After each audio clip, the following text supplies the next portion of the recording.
Hi, my name is Rupert Austin. This is my story about how the resurrection impacted my life. When I was probably in middle school, I had attended a church camp. When I got back, I told my parents, I said, I want to be baptized. Confessing my belief, my faith, following the command of Jesus to be baptized and the role model and the example that he set for us, I knew that that was important.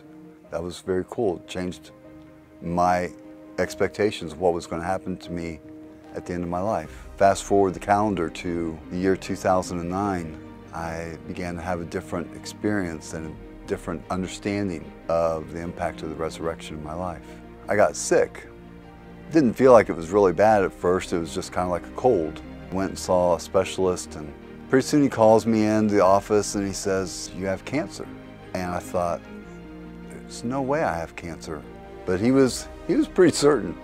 That was quite a shock to me, but I thought it's okay because there are lots of kinds of cancer and there are lots of treatment for cancer.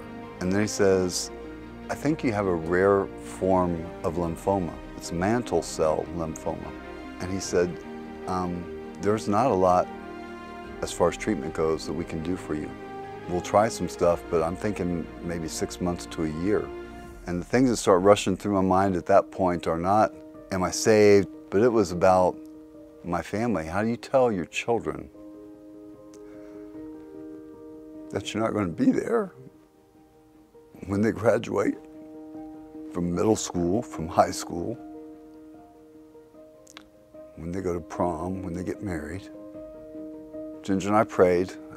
We went home and told our kids as much as we thought they could understand and handle given their ages and things, and how much we were prepared to share, really, because it was quite a shock to us. But we went and started treatment. That was in June of 2009.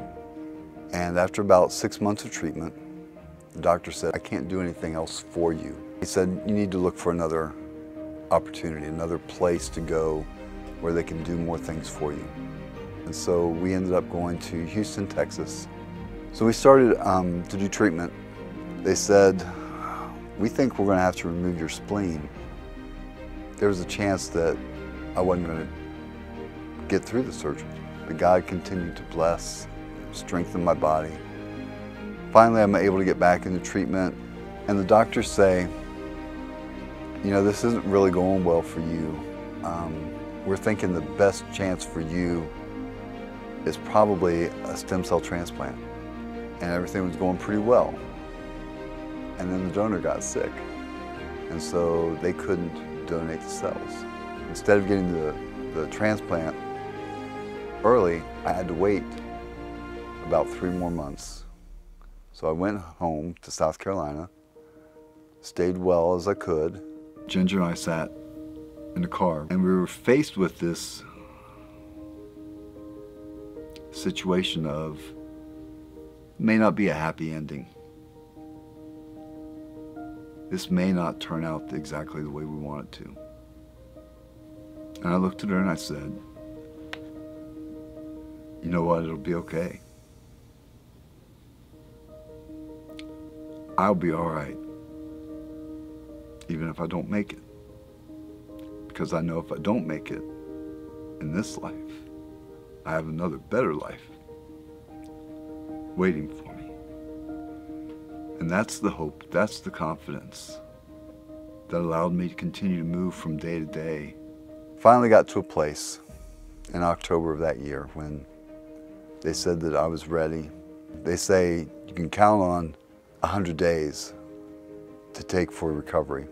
After the procedure, one of the docs comes in and she says, you know, we've got this thing we're trying to do to get people back out of the hospital because they usually recover better when they're at home than when they're in the hospital. And we'd like to try this out on you. So after just a few days, I was discharged from the hospital. That's crazy. Nobody goes home after 6 days. God let me go home. I thank God for my family because they came as often as they could and more times than they should have. So thank you, God, for taking care of my family during those trips. The way that corresponds to the resurrection, if God can defeat death, then God can do anything he wants to. He can take care of my family while they drive. Multiple times. 15 hours and longer. Probably should have been at least one accident, statistically. But they weren't. They were always protected. The number of times I had pneumonia and infections, and I had blood clot in my lung, GVHD. If God can beat death, that stuff's a piece of cake. The kids got to come down over the summer. It was one of the weirdest things because they had a great time. I was sick about half the time. Stayed in bed late, went to bed early, not able to play or wrestle or any of those things. But they stayed for 6 or 8 weeks, however long their summer break was, that they could be there. And when they got ready to go, they said, "Dad, we're so glad that we were able to come down and be with you. This was the best vacation we've ever had." To me, it was not a vacation, but to them it was. It was a time where our family was together and we had fun. Again, all God's intervention at that point. Now, there are a lot of things that happened during that time, and it's easy for me to sound like I survived and I was strong and I really persevered. But that's not the point of the story. The point of the story is that God was good and made things happen that most folks wouldn't have expected. Experienced graft versus host disease. I got through that, and I thought I was continuing to recover very well. But I thought they were going to discharge me and say, "It is time to go back to work." The tests were conclusive that the cancer was back. And so my little fantasy about how I was going to return to work after beating cancer just evaporated, because I think because I was trying to do it on my own at that point. So we did another clinical trial. It was not effective. And they said, we can do another stem cell transplant. I'm doing a lot of talking about my physical condition, basically because it relates directly back to the power of God and the power of the resurrection.